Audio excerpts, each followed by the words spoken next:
오늘 주일 예배에 참석한 우리 모두에게 다시 한번 하늘로부터 내려오는 은혜와 평화가 함께하기를 축복합니다.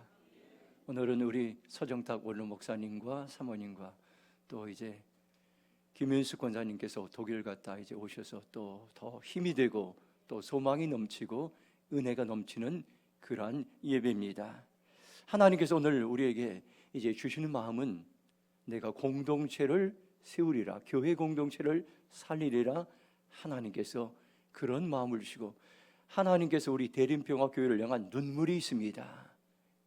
하나님께서 이 교회를 세우고자 회복시켜주자는 하나님의 마음이 있음을 제가 오늘 느끼게 되었습니다. 오늘 저와 여러분들 다시 한번 하나님께서 우리를 사용하시고자 하실 때 주님, 제가 여기 있습니다, 나를 사용하여 주시옵소서 기꺼이 헌신할 때에 하나님께서는 저와 여러분을 마음껏 사용하시고 교회 공동체를 든든히 세우실 줄로 믿습니다.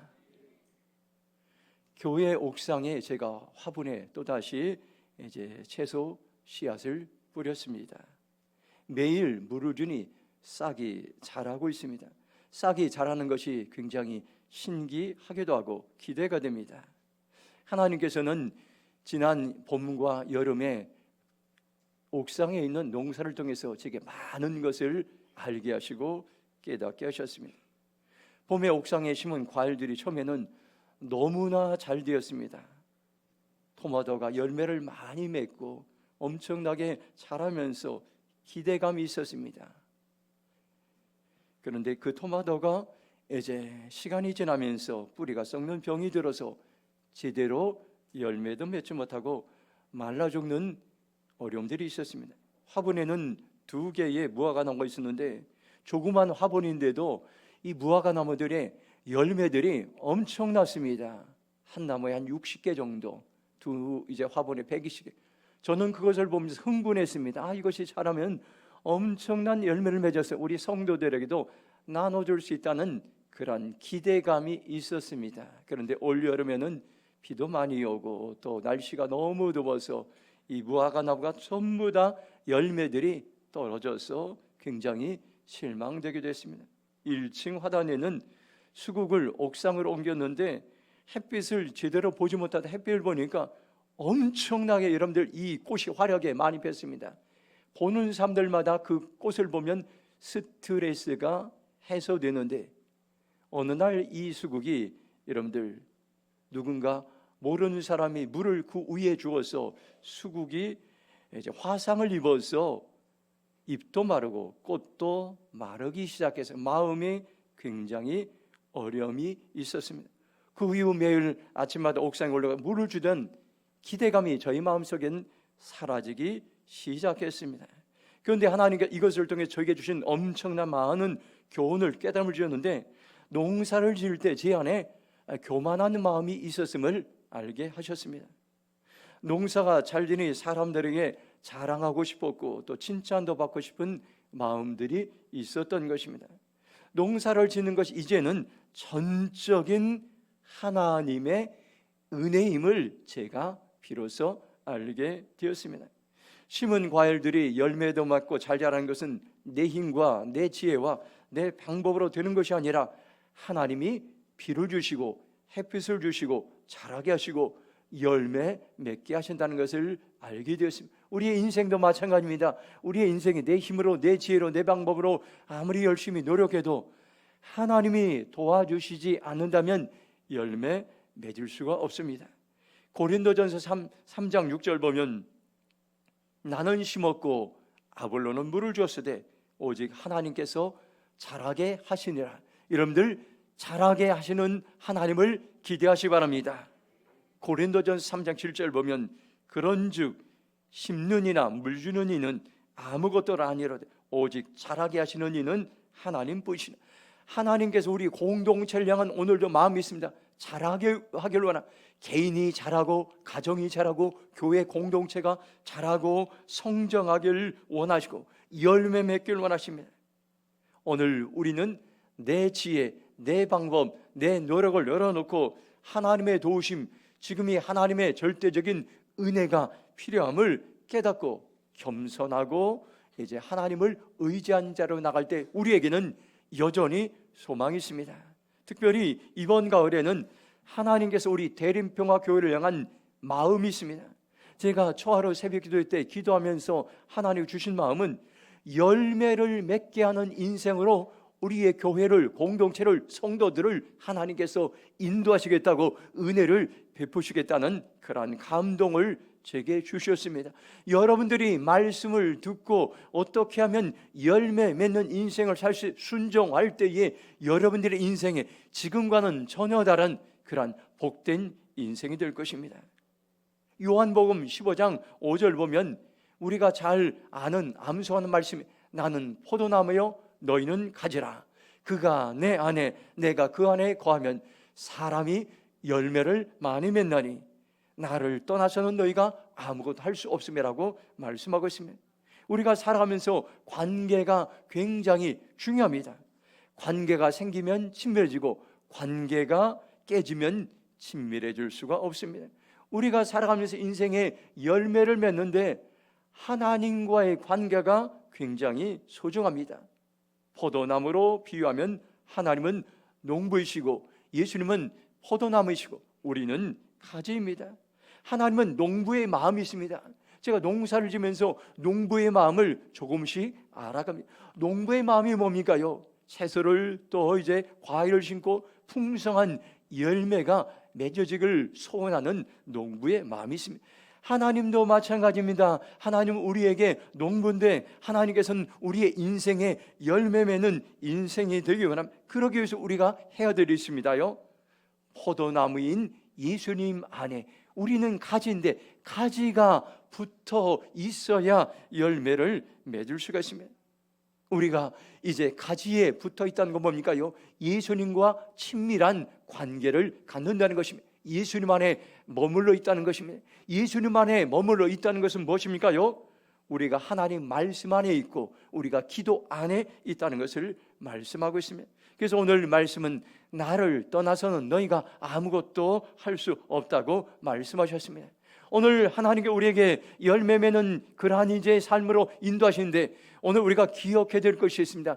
예수님 안에 있고 예수님을 떠나서는 아무 열매를 맺을 수 없지만 예수님 안에 있으면 분명하게 우리는 열매 맺는 인생을 살아갈 수 있다는 오늘 우리에게 소망을 주십니다. 이런 소망이 우리 안에 충만히 임하기를 축복합니다. 우리가 살아가는 세상은 점점 불안해져 가고 있습니다. 세계적인 심리학자인 조너선 하이트가 요즘 불안 세대라는 새로운 책을 냈습니다. 이 책들은 조너선 하이트는 세계적인 심리학자로 많은 젊은이들이 이 책을 읽고 있습니다. 이 책을 통해서 이 책의 제목처럼 오늘날 청소년들이 젊은이들이 수많은 세대들이 불안한 세대를 살아가고 있다는 것을 이렇게 말씀하고 있습니다. 부제로 저기에 보면 디지털 세계는 우리 아이들을 어떻게 병들게 하는가 이렇게 이야기하고 있어요. 이 책은 현실을 고발하는 심리학자의 책입니다. 수많은 청소년과 청년들이 디지털 시대에 가면서 대표적인 것이 우울증에 시달리고 있고 무기력하게 살아가고 고통받고 있습니다.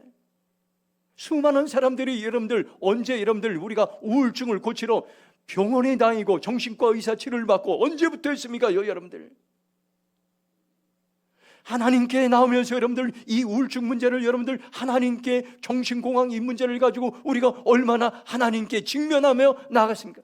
오늘날 수많은 사람들이 불안과 우울증과 정신 이제 공황으로 여러분들 고통당 이것들이 오늘날 우리의 시대의 모습인 것입니다. 그래서 불안하고 두렵고 염려가 많고 정서적으로 메말라가고 삭막해 가고 있습니다. 오늘 우리는 이러한 때에 마음의 여유를 갖고 다시 한번 소망의 삶을 살기 위해서는 공동체가 참으로 중요한 것입니다. 교회와 가정의 공동체를 통해서 돌봄을 받고 격려를 받고 오히려를 받고 소망을 받고 인생의 꿈을 가질 수 있는 그러한 아름다운 일들이 일어나게 됩니다.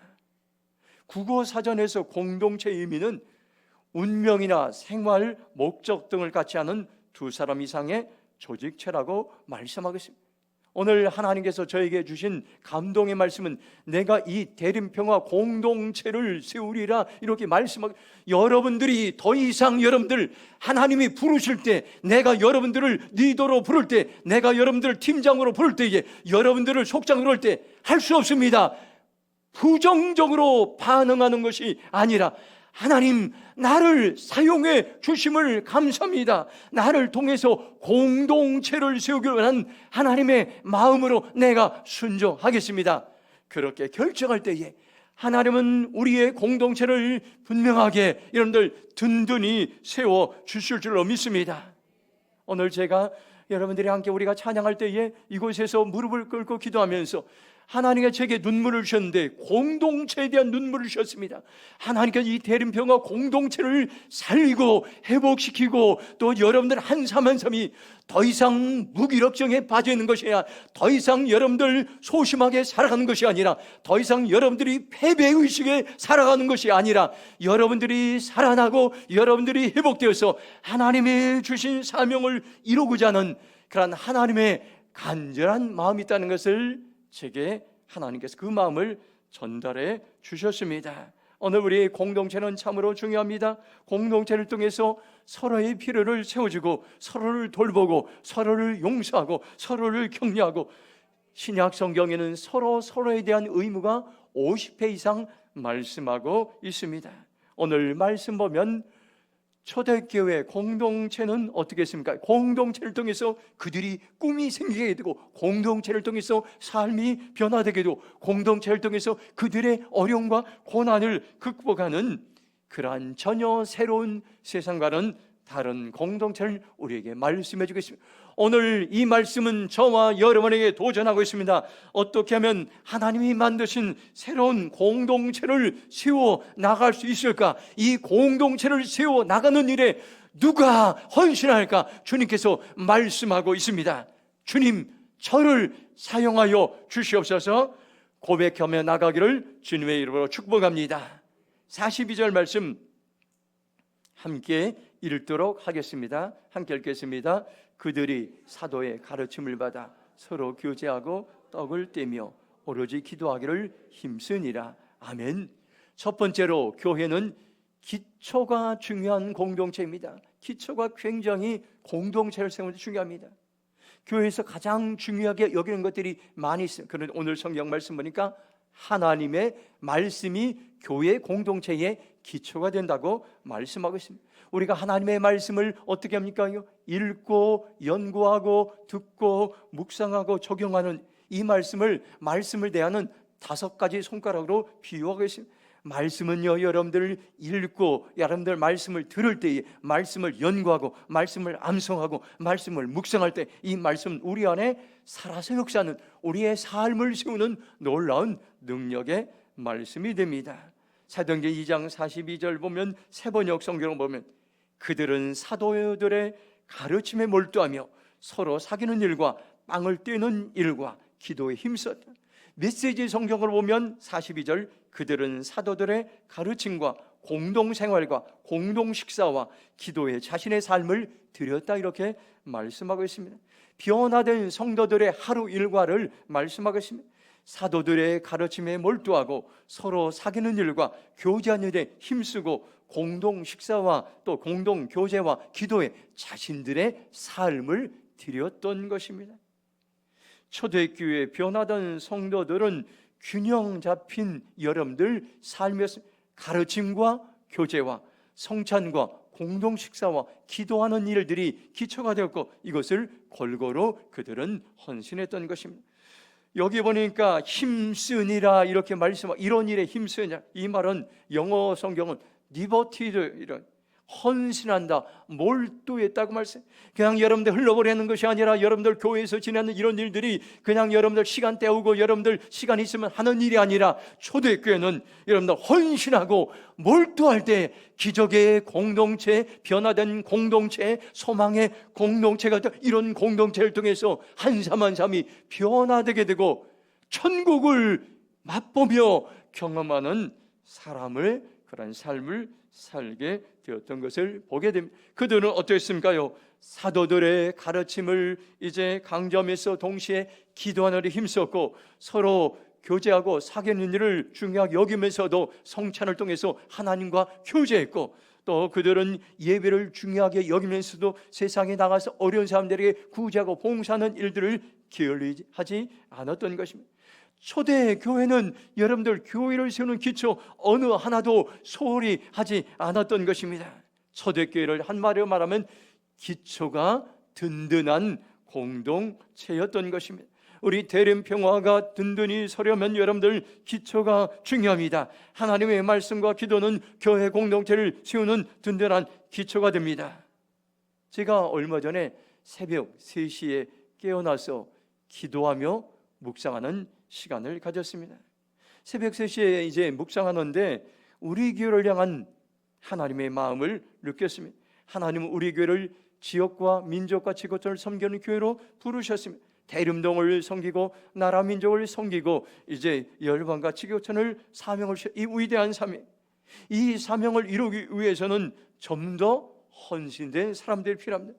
특별히 풀타임 일할 목회자들이 필요하고, 지금보다 더 많은 성도들이 모여야 되고, 지금보다 더 많은 재정들이 필요합니다. 그래서 저는 늘 이 세 가지를 가지고 기도하고 마음의 소원을 주셨습니다. 새벽에 묵상하는데 하나님은 제게 감동을 주셨습니다. 풀타임 사역자도 보내주시고, 성도들도 대림동 동서남북 사방에 보내주시고, 교회 재정도 풍성히 채워주시니 염려하지 말라 마음의 평안과 소망을 주셨습니다. 우리가 습관적으로 일어나서 여러분들 하나님의 말씀을 묵상할 때 우리의 환경을 떠나서 소망의 하나님의 마음을 우리는 알 수가 있습니다. 그렇기 때문에 여러분들 분주한 것은 여러분들 우리의 믿음의 적인 것입니다. 여러분들 분주한 것을 내려놓고 여러분들 바쁘게 나의 의지로 나의 방법으로 여러분들 완벽주의는 신앙생활의 가장 적이 될 수 있습니다. 여러분들이 내 힘으로 내 방법으로 내 노력으로 하는 것이 아니라 시간을 떼어놓고 여러분들이 먼저 하나님 앞에 나아가서 하나님, 나의 삶을 통해서 무엇을 하기 원하는 하나님의 마음이 무엇입니까? 하나님의 마음과 하나님의 생각을 느끼고, 그리고 여러분이 순종할 때에 우리는 여러분들 풍성한 인생을 살 수가 있다는 것입니다. 그렇게 해서 여러분들 매일마다 말씀을 묵상하고 기도하는 자료로 나아가는 참으로 중요합니다. 우리나라 가운데 참 존경할 만한 많은 사람들이 있는데, 외국 사람임에도 불구하고 우리나라 사람들보다 우리나라를 더 사랑했던 사람들이 여럿이 있었습니다. 그 중에 하나가 강원도 오지에 이제 예수원을 세운 대천덕 신부입니다. 이분은 성공의 신부였습니다. 1965년도에 우리나라에 찾아왔어요. 그 당시 우리나라는 나라가 황폐화되고 또 고난의 시기였습니다. 그런데 이분은 이제 산골짜기에 와서 여러분들 50년 이상을 우리나라를 위해서 헌신하고 봉사했는데, 대천덕 신부님은 한국에 와서 골짜기에 예수님을 세우고 그곳에서 평생 매일매일 했던 것들이 중보기도 하고 하나님의 말씀을 묵상하는 일이었습니다.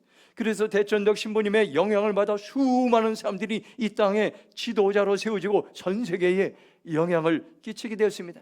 어느 날 한 젊은이가 그 비결이 궁금했습니다. 신부님에게 와서 물었습니다. 신부님, 산골짜기에 살면서 어떻게 도시의 수많은 사람들에게 영향을 끼칠 수 있었습니까? 그 비결을 물었을 때 신부님은 눈 하나 깜짝하지 않고 단번에 이렇게 그 비결을 얘기했습니다. 젊은이, 중보기도와 묵상이라네 이렇게 얘기했습니다.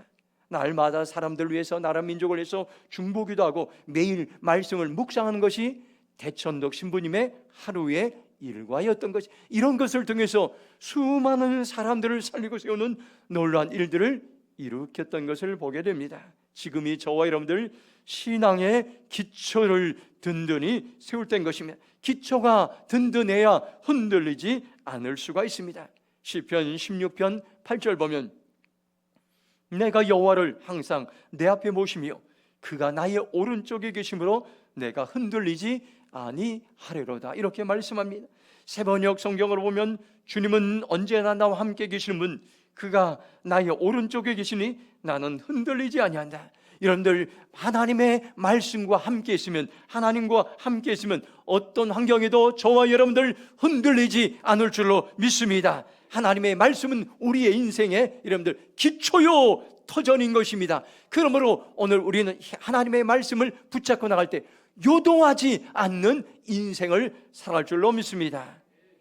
사도행전 2장 44절 우리 함께 읽도록 하겠습니다. 같이 읽겠습니다. 믿는 사람이 다 함께 있어 모든 물건을 서로 통용하고. 아멘. 두 번째로, 교회는 감동적인 새로운 공동체입니다. 한번 따라 쓰겠습니다. 교회는 감동적인 새로운 공동체입니다. 세상은 왜 초대교회를 주목했습니까요? 그리스도인들의 변화된 삶이 있었기 때문인 것입니다. 이전에 본 적이 없는 새로운 이제 공동체가 세상 가운데 보여졌기 때문인 것입니다. 사도행전 2장 44절을 세번역 성경을 보면 믿는 사람은 모두 함께 지내며 모든 것을 공동으로 소유하였다, 이렇게 말씀합니다. 메시지 성경으로 44절 보면 믿는 사람들은 모두가 무엇이든지 공유하면서 멋진 화합을 이루었다고 이렇게 말씀하고 있습니다. 초대교회에 일어난 일들이 무엇입니까요? 믿는 사람들이 함께 지내며 모든 것을 공동으로 소유하고 무엇이든지 공유하면서 멋진 화합을 이루고 있었던 것입니다. 사도행전 2장 45절 보면 또 재산과 소유를 팔아 각 사람 필요를 따라 나누어 주며 이렇게 말씀하고 있습니다. 엄청난 일들이 초대교회에 일어났던 것입니다.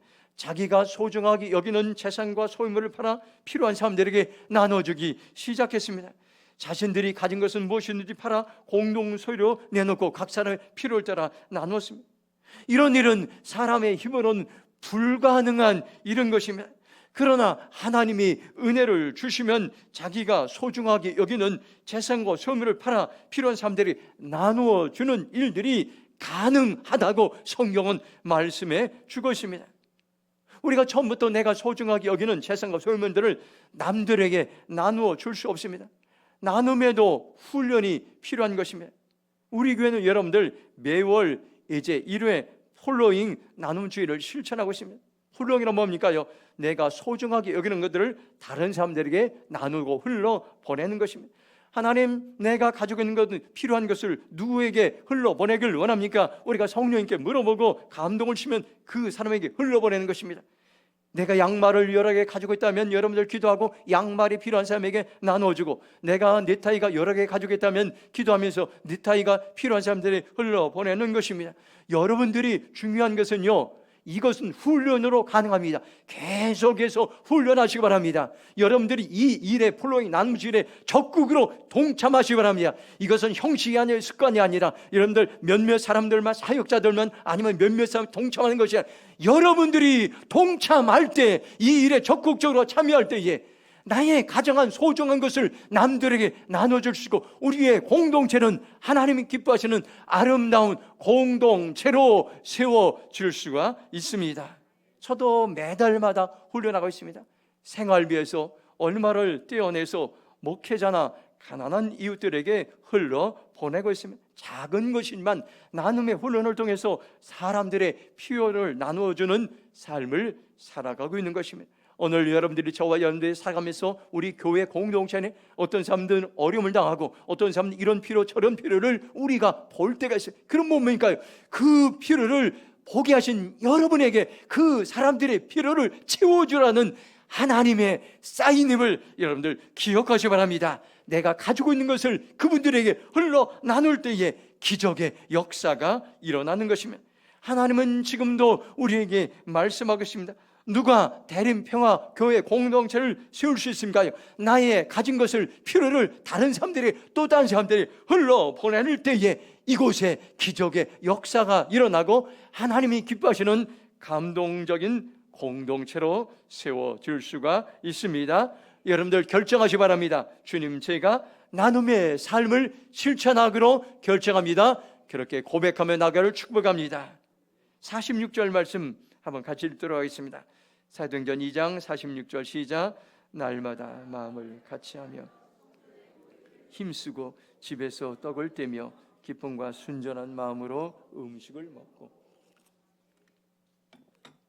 메시지 성경으로 보면 46절을 성전에서 예배를 드리고 나서 집에서 식사하고 하나님을 찬양한 것이 그들의 하루 일과였다. 식사 때마다 즐거움이 넘치는 축제였다. 축제였다고 말씀하고 감동적인 공동체의 모습을 46절에 말씀하고 있어요.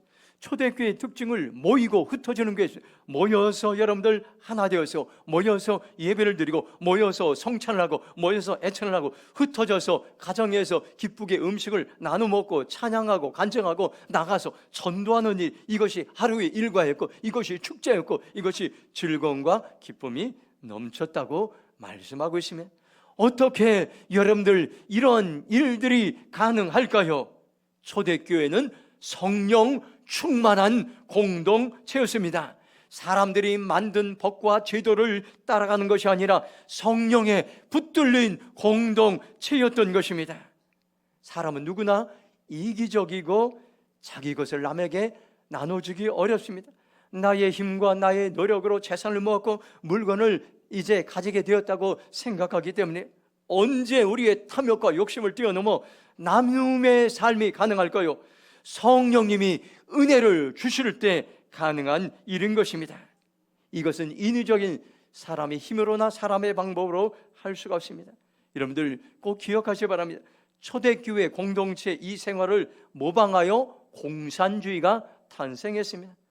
사도행전에 오늘 말씀을 모방하여 지상 낙원을 이루고 이제 슬로건을 내걸고 그들은 공산혁명을 이루었으나 그러나 그들은 완전히 실패한 공동체였던 것입니다. 여전히 소수의 공산당원들은 엄청난 부를 축적하고 누리며 살아가고 있습니다. 그러나 대중들은 세계에서 가장 가난하게 살았던 것입니다. 문제가 무엇입니까요? 하나님이 주관하는 것이 아니라 인간이 주관하기 때문에 탐욕의 공동체가 되었기 때문에 아무리 혁명을 일으키고 아무리 개혁을 해도 또다시 그 공동체는 탐욕의 공동체 안에 갇혀 살았기 때문인 것입니다.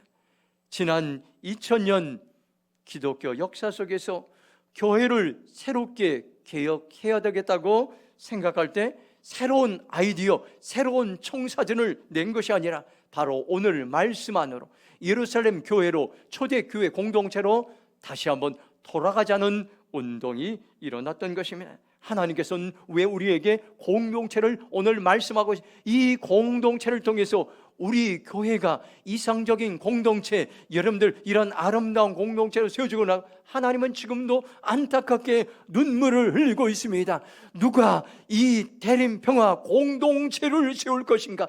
여러분들 한 사람 한 사람이 주저하지 말고 여러분 한 사람 한 사람이 소극적으로 반응하죠. 여러분 한 사람 하나를 부르실 때에 나는 할 수 없습니다. 염려, 두려움, 여러분 실패, 좌절, 낙심으로 반응한 것이 아니라 하나님 내가 이제 부족하지만 내가 연약하지만 나를 사용하여 주시옵소서. 내가 이 일에 기꺼이 헌신하겠습니다.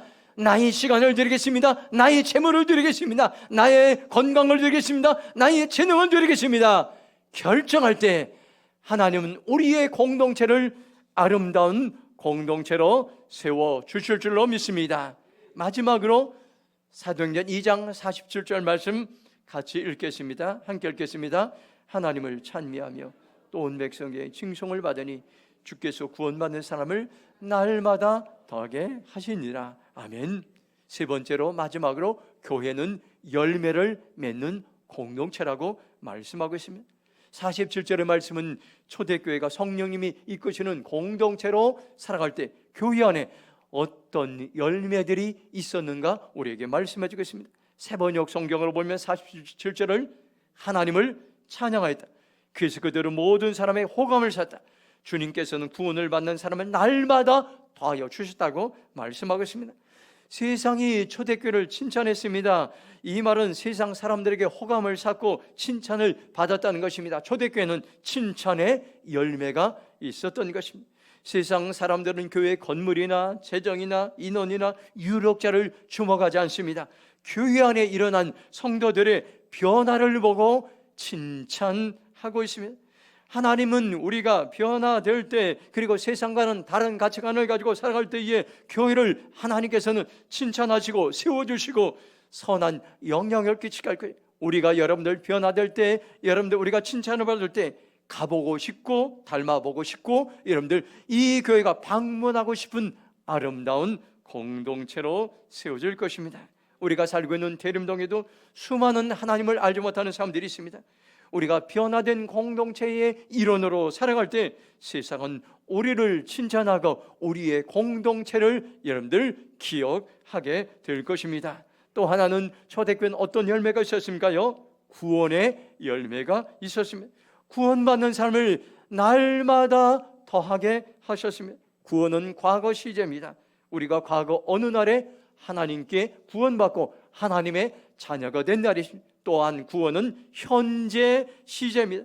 우리가 지금도 현재 구원을 받고 날마다 구원의 삶을 이루고 날마다 구원받은 하나님의 자녀로서 거룩한 삶을 살아내고 날마다 예수님의 인격과 성품을 닮아가는 성화의 삶을 살아가고 날마다 구원의 감격과 기쁨을 느끼며 살아가는 구원은 바로 현재 시제로 우리에게 말씀하고 있습니다.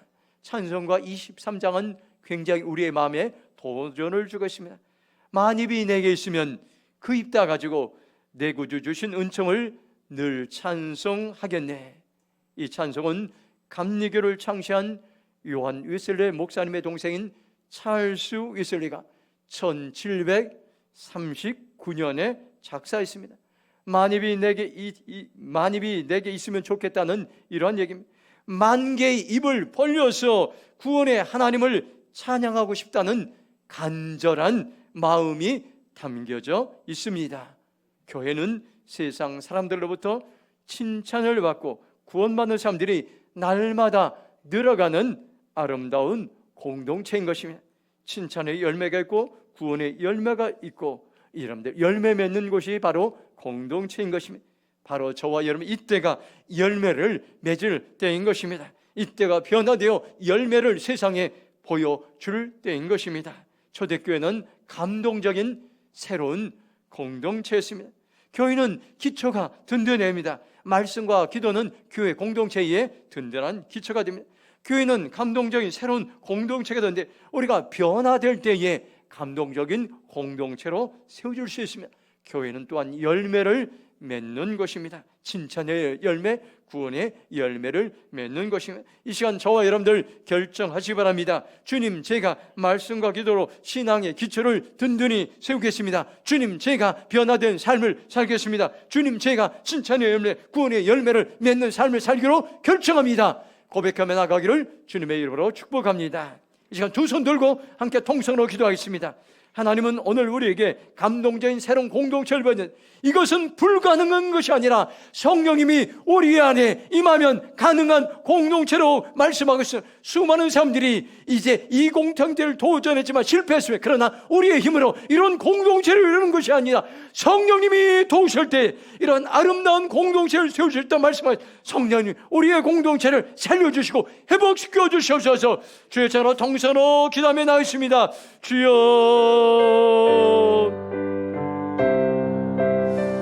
아버지 하나님 감사합니다. 오늘 우리에게 소망의 말씀을 주시고 오늘 우리에게 생명의 말씀을 주시고 오늘 우리에게 구원의 말씀을 주심을 감사합니다. 오 하나님, 우리에게 아버지의 소망과 구원을 주시는 주님을 찬양합니다. 주님을 찬양합니다. 주님을 찬양합니다. 성령님 이곳에 임재하시옵소서. 성령 이곳에 임재하여 주시옵소서. 성령 이곳에 임재하여 주시옵소서. 우리를 살리시고 우리를 만지시고 우리를 고치시고 우리를 회복시키시고 우리를 아버지 새롭게 하여 주시옵소서.